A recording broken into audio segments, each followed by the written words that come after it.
We have to abide to the COVID-19 rules. We have to do it thoroughly through your hands, around your thumb, even on top of your hands.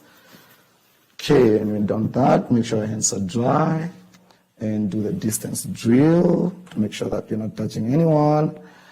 And today's lesson is community health.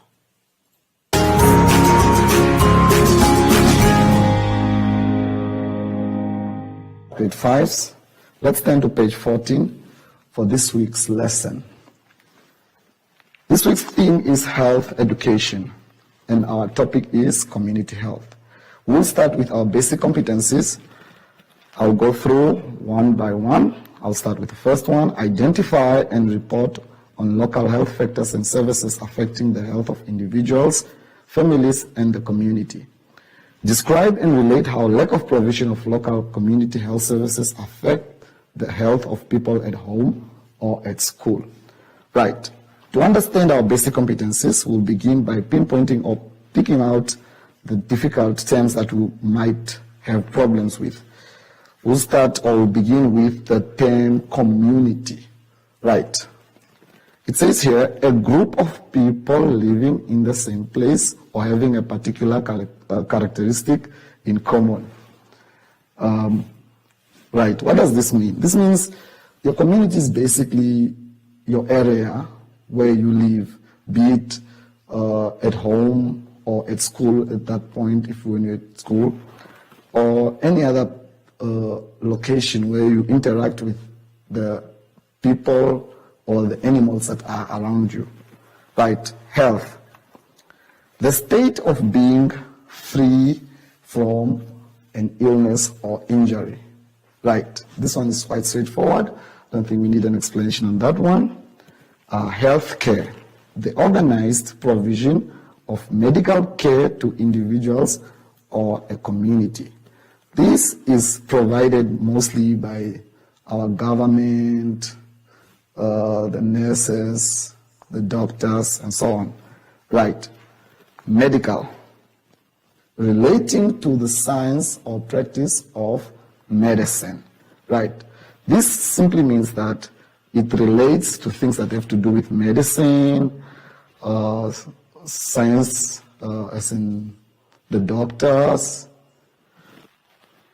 the nurses, and everybody that basically gives service that have to do with your health. Right. Let's begin now our lesson. Let's tackle the basic competency 1. Right. Local health factors affecting the health of individuals, families, and our community.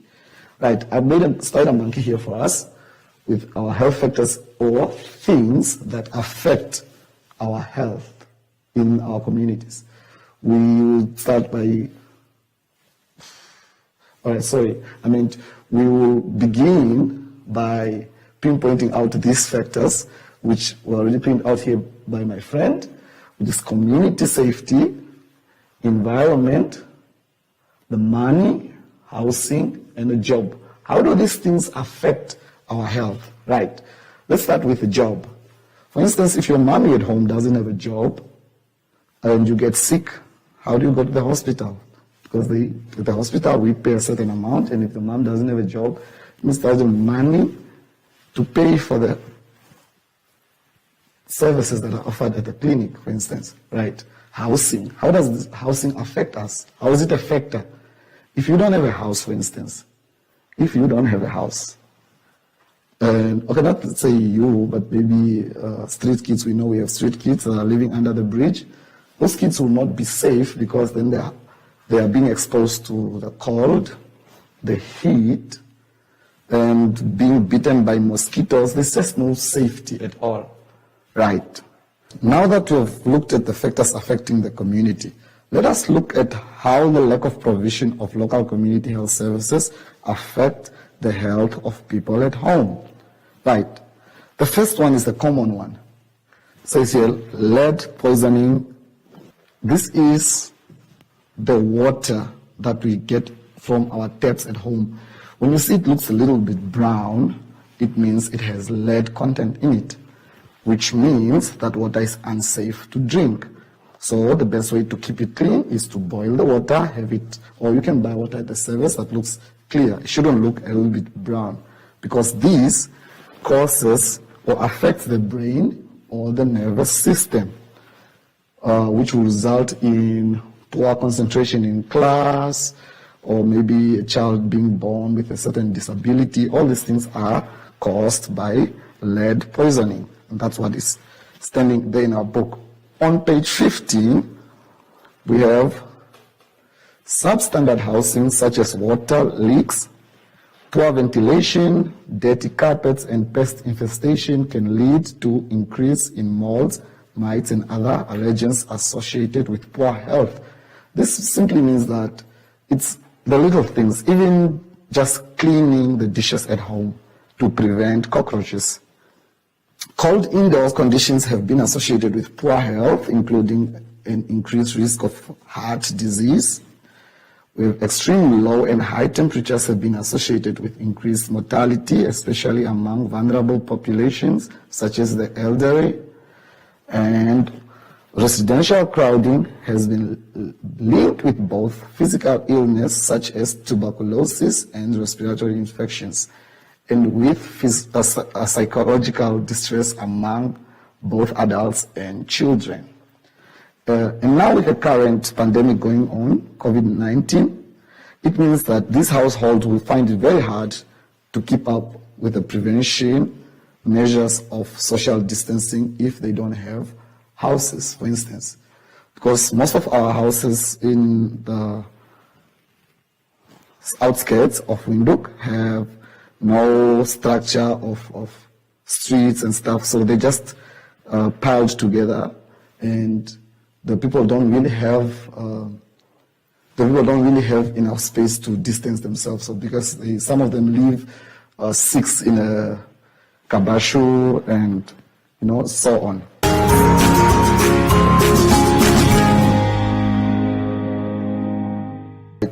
Now that we have looked at our health factors affecting our communities, we also looked at how the lack of provision of local community health services affecting people at home and at school. We will have time for our quiz. Let's have a look at our fun quiz time. Our first question for this quiz is, name any type of health factors or services affecting your community. The second question is, how does lack of provision of local community health services affect the health of people at home or at your school? Right. You can just note down at the notes there where it says notes on your booklet. You can give answers there and get help from your auntie, your uncle, your mom, your dad, your brother, sister at home can help you answer the questions.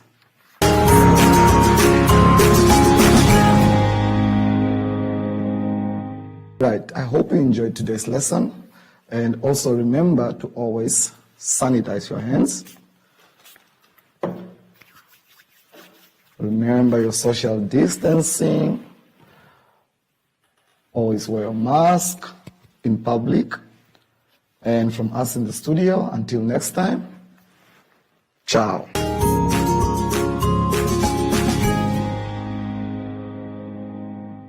Hi everyone, I'm Joshi. And make sure to always make a helicopter circle, stretching your arms out and spinning around like me. And make sure you're not touching anyone while doing this. Goodbye!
Hello there and welcome to My Zone Online School. My name is Mr. Ashela and I'm joined here by my grade 5 learner.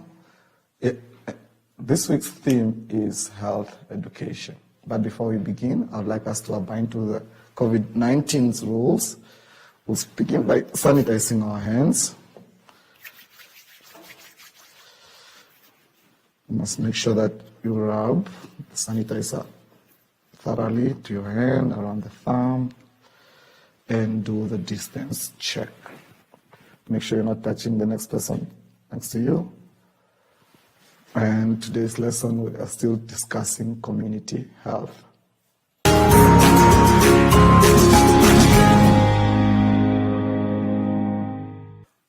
All right, grade 5. Let's turn to page 29. We will begin by going through our vocabulary check. I will start with patient. What is a patient? It says here, a person receiving or registered to receive medical treatment. Healthcare. What is healthcare? The organized provision of medical care to individuals or a community. What is immune? Resistant to a particular infection. Medical. Relating to the science or practice of medicine.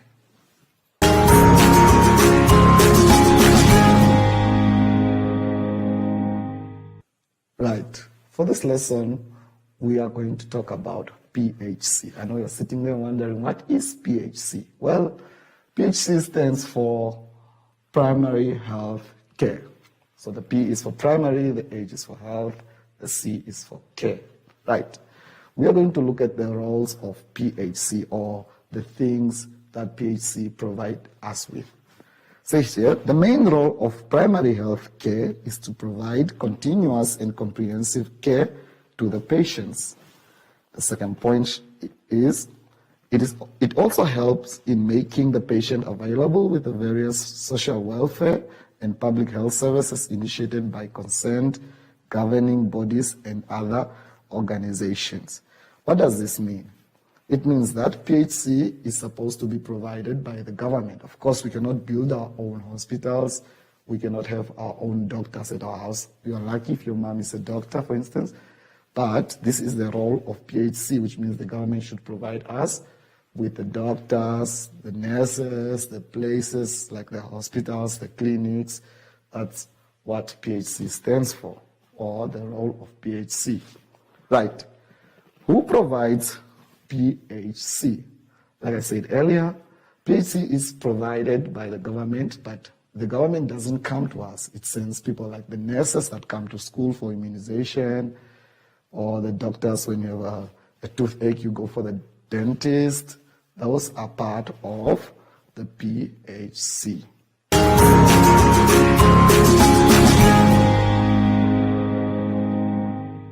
Right, let's turn to page 30. Here it says, make and carry out a plan to promote activities that will improve the health situation at home and at school and support the PHC system at the same time. Well, here, we are looking at the things that we can do as individuals to help promote health and prevent illnesses at home. Right. What are these things? For instance, the first thing that we can do is get ourselves immunized, right? You get immunized against diseases. We should always make sure that our places are clean. That's why it says that we should throw away rubbish in dustbins or skip containers, not just out there because we are throwing it out. We should also make sure to to bury garden refuse, to practice eating healthy, exercise on a regular, bath every day, and keep your house and yard clean and tidy. Right.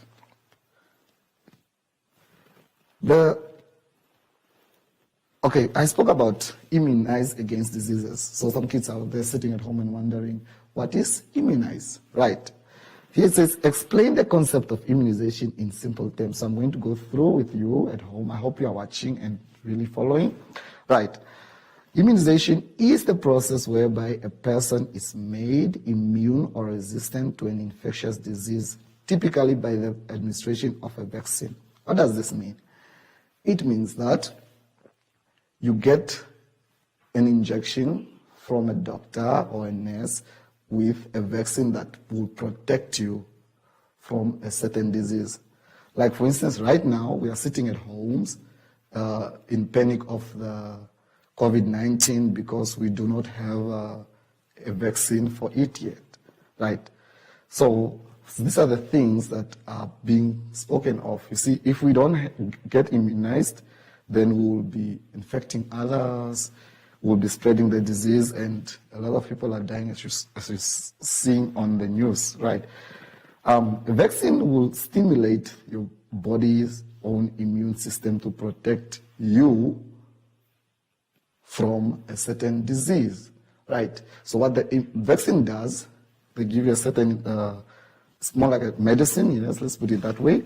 It goes in your bloodstream, and then it helps your body fight against germs, bacteria, and viruses, right? Next point, yes. Explain why children should be immunized against common diseases when they are young, right? Here, when you are young, your body is growing, not just physically, also mentally, and your immune system is also growing. So it means the best time for you to get immunized is when you are a child, so that your immunity grows with you. That's why it's important to be immunized when you are young. Right, here the points are saying immunization is a simple and effective way of protecting children from serious diseases. Diseases like polio, that's one of them to mention. It not only helps you protect individuals, it also helps the broader community by minimizing the spread of the disease. Right. Vaccines work by triggering the immune system to fight against certain diseases. Right. What does this mean?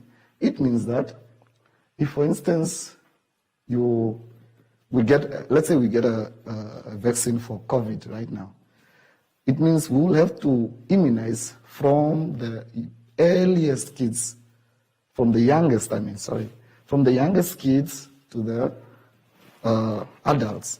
They all need to get immunized to protect us, because then our bodies will all be made resistant to this disease.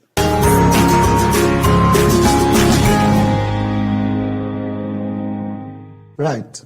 Before we say goodbye, I'd like us to turn to something fun. Let's go to our fun quiz time. We have 3 questions there that you can do on your own, or with the help of your parents if they are around you, or your cousin, or simply whoever you have there. Right. Question 1. What is meant by PHC? Question 2. What is the role of PHC? Number 3. Explain immunization.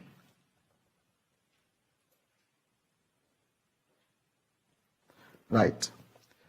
Now, with that in mind, let us still sanitize our hands, keeping our COVID regulations intact. Make sure that you rub all over your hand and do the distance drill all the time. Don't forget to wear your mask.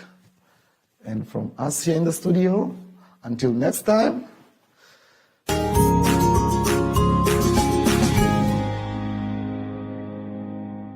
Hi everyone, I'm Joshi. And make sure to always make a helicopter circle, stretching your arms out and spinning around like me. And make sure you're not touching anyone while doing this. Goodbye!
humanitarian crises are all too familiar to television viewers. Civil wars that cause huge movements of refugees, worldwide pandemics, and natural disasters like earthquakes and tsunamis. This is the way most of us are used to seeing these heart-wrenching events, on a screen in front of us, watching passively. But what if you could step into the frame and actually feel what it's like for the individuals on the ground? People come out of it feeling enlightened and often moved and often ready to take action. A lot of people automatically say, well, what can I do? How can I get involved? Garbo Aurora is leading a team at the United Nations who are using cutting-edge technology to raise awareness, empathy and funds, both to respond to humanitarian crises and to bolster support for a new set of sustainable development goals around the globe. Virtual reality is the ability to really take part in a story that usually you're only a passive spectator on. And you actually get the sensation of feeling like you're being there. By using multiple cameras that can record in all directions and software that can stitch the images together, virtual reality creates an experience that enables the viewer to see a movie from every angle, above, below, and behind. It's exciting for the UN, to be involved in some of those early experiments of how we're trying to tell stories, make these films, and work with some of the most cutting-edge people in the industry on it. So the UN reached out to us and connected, and we realized that there was a great opportunity here to tell some very important stories and to tell them in a way that we thought would be totally new and highly impactful. The way that I define virtual reality at this point in time is basically the hacking of your senses to convince you that you're somewhere other than where you are. Often, I think of it as a sense of vulnerability. So one of the things we've realized in some of our stories is you have a heightened sense of empathy and a heightened sense of connection as a result of that vulnerability. That heightened sense of connection and empathy was exactly what Garbo Aurora was looking to create at the World Economic Forum in Davos, Switzerland. Not only to inspire leaders to take action, but also to influence donors to increase funding for disaster response efforts. I started experimenting with using innovative ways of advocacy, and I started talking to a lot of different partners and people. What could we do that would be incredible? And someone said, I just came from a meeting at Samsung, and with some of these other virtual reality headsets, wouldn't it be amazing if you got all of those elite people who could actually go to a refugee camp, or they could go to an Ebola clinic? I just really felt it would get our issues highlighted. In addition to the screenings at Davos, virtual reality portals have been set up to view the films at high-level political forums around the world. The virtual reality film on display was Clouds Over Sidra. Clouds Over Sidra is a short film in virtual reality about a girl named Sidra who lives in Zatari camp, which is a Syrian refugee camp in Jordan. And it is a story about a young girl who is giving you a tour of the camp, of what it's like, what her life is like. When the film debuted in Davos, it was a sensation to everyone we showed it to. They come out of it very deeply moved. I'd say half the people who watch Clouds Over Sidra cry.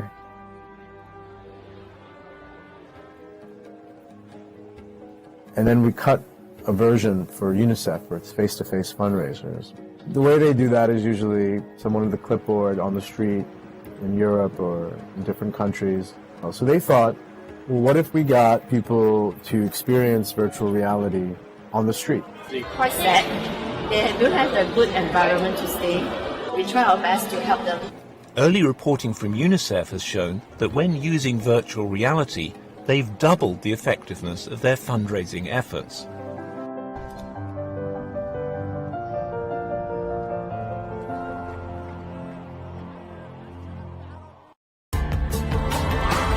This report was produced by Ben Lybrand for the United Nations.